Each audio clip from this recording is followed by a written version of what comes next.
Tapos, ayan, sa gilid. Matibay nga yung casing.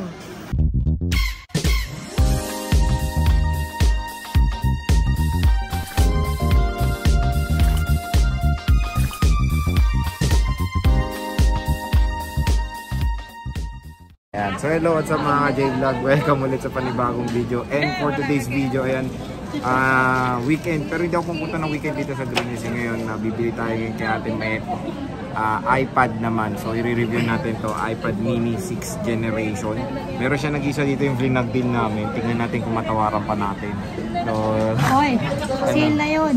Stall XA9 si Ate Maeta. So tara, check natin. Hello! Hi! Sobrang pagod. May sumingit pa, bibili daw. Oo, so pumunta tayo ngayong weekend dito. Ba't niready mo na agad? Tatanong ko kung may stock ka. Meron naman na. Meron na ba? So niready niya na agad. Pina-reserve mo na nga, bibenta nga. Pina-reserve na natin to. So binag natin to nung nakaraan. And syempre napusuan ko na. At pina-reserve na natin kay Ate May. Dahil mukhang may kukuha na yan. At ibebenta daw ni Alma kanina. Si Alma. Bebenta na raw ni Alma kanina yan. So yan yung blinag namin ni Ate May na with box to na iPad mini. Since ito bibiling ko na, wala ka ng stock. Paano pag napanood nila to, alam nila? Hindi, pag alam nila dito. Pag stock ako, 22 pa rin. 22.5, ganun. 22. Pero pag wala kang stock, kunyari kukuha ka sa iba, magkano usually price niya? 23. So yun, sale na kasi to, kaya nakuha natin to kay Ate Met ng dun sa presyo na napakamura, diba? So pag special for sale, may pa ba? Siyempre, pag gwapo kasi may discount talaga kay Ate Met eh. So pag dito sa iyo, magkano ulit yan? 21,000 with package din yun, no? So ano yung mga kasama niyan? Pakita mo naman. Tempered and charger. Kinuha ko ng charger eh.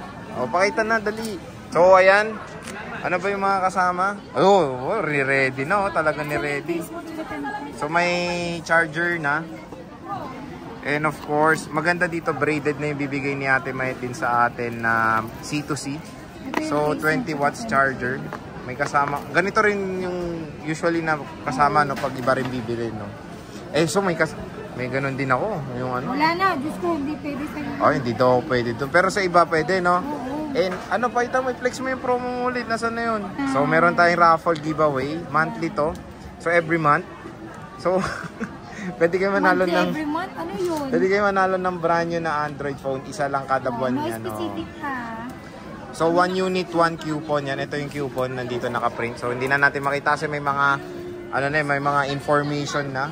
Okay, ayan, CMB Gadget. Ito na yung bibilin natin na iPad mini 6th generation. So napusuan ko to dahil ito yung yung habol ko, yung Type-C port. Kasi yung mini 5 ko, Lightning. And nabilin ko yung mini 5. Ayoko nga. So hindi ko binabarat mo ako, tapos ako ayaw mo kong baratin ka? Ayoko nga. So ito mini 6. Yung utak na ito is utak ng iPhone 13. So parang nagkaroon kayo ng malaking iPhone 13 dito. Ayan. So ano warranty na ito? Kahit sa akin, ano ba? May tala ng warranty. Ito parang may warranty pa ito sa akin. Meron pa? Hindi ko alam. Parang. Titingnan na lang natin kasi kailangan i-login no? Hindi. Check mo sa ayan, So ganito process natin pag bibili. Pwede nyo pa-check sa Apple Checker. Yan, i-check sa atin ni Ate Mayet. Yung customer ko, alam na nila. Hindi, yung iba na hindi naman di ba? Kapag din nila na gusto nila makasure na legit yung unit. So yun. So yan, i-check natin. Naman, sa 3 tools pa lang makikita mo na kung legit or hindi legit yung unit. Yung warranty pa kaya. So pwede nyo yung pa-check kay Ate Mayet kung hindi kayo familiar or first time kayo mag-iOS. I-guide naman kayo ni Ate Met. So, meron yan sa online, sa Apple Serial Checker yan, no? Sa online yan. Website mismo yan. Apple. Kaya legit na Apple yan. Ay, wala na. November 2021 yung purchase date. Purchase. Serial number, tinakpan lang ni Ate Met. Pero nakita dyan, yung purchase date niya is November 2021. Yes. So, nakita natin din yung purchase date. Kung may warranty pa. Sad to say, wala nang warranty. As long as naman na original yung unit mo, hindi basta-basta nasisira yung unit. Siguro, given na given na nasisira yung unit natin ng LCD, number 1 kasi pagka-careless ka gumamit. Pero pag sobrang careful mo, tatagal yung unit sa'yo. So, since wala na tong warranty sa Apple, anong warranty? Siyempre, ako 7 days replacement warranty for factory defect. And then, meron din kayo 3-month service warranty only. Ayan. So, ito yung kasama pag bibili tayo. Tempered glass. So, sige, lagay mo na natin mayet. At with box yung nakuha natin. Swerte, nakakuha tayo ng may box. Usually, yung iba nilang mini case is wala ng box talaga. Oo, hindi naman kasi lahat ng nagbibenta may box. Oo. Yung iba kasi parang, wala, tinatapon na nila. Tinatapon na nila. At may kasama na rin tayong charger. Same serial yung box. Ayan, check natin kung paano maglagay si Madam. Kailangan ko kasi yung SIM nito eh. Para sa SSD. Kala ko naglalog na yung iPod. Oo nga. Tsaka kailangan na rin ng bagong port. Okay na, bilhin ko na. Ayoko nga. Bilhin ko, 3,000. Sa'yo na. Sa'yo na yung take mo. Bilhin nyo na yung iPad ni Sir, Mini 5, 3,500. Bilhin nyo na yung Mini 5 ko. 30K. Wow, mas mahal pa din eh. So yan, may free tempered glass. And wala, pinahanap ko siya ng case. Di ko alam kung totoo talagang wala. Sabi niya. Wala nga, bala ko nga. Transparent na lang daw. Okay na to. Pwede na yan. Wala talaga. Wala na. So yan, nilalagay na mga kababayan ng tempered glass. Wala din case mo. Oo, yung 10th gen eh, no? Ayan na. Yung barumbado sumagot. Ay, may kulangot pa. Yan. So, meron ng case. Lalagyan na rin.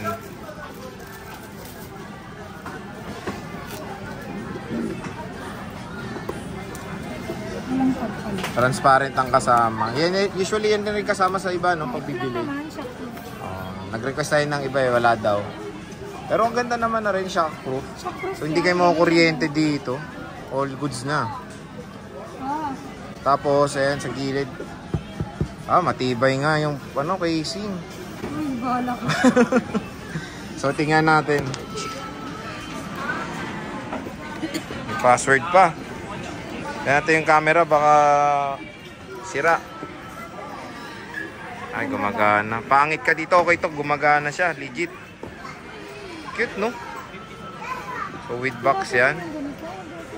So, with warranty to kay Ate Med, 7 days replacement. Basta wag rin update, no? Update and physical damage, of course, and hindi tayo nag-warranty na. Okay, so yan, 21,000 iPad mini. Basta stock niya, pero pag wala na, hanapan ng iba, ibang price na, no? 64. 64 lang pala to. May 256 ka, magkano? Wala. Hindi mo alam, may idea. Hindi, may SSD na yan. Pwede na SSD. Pero tumaas yung price nito.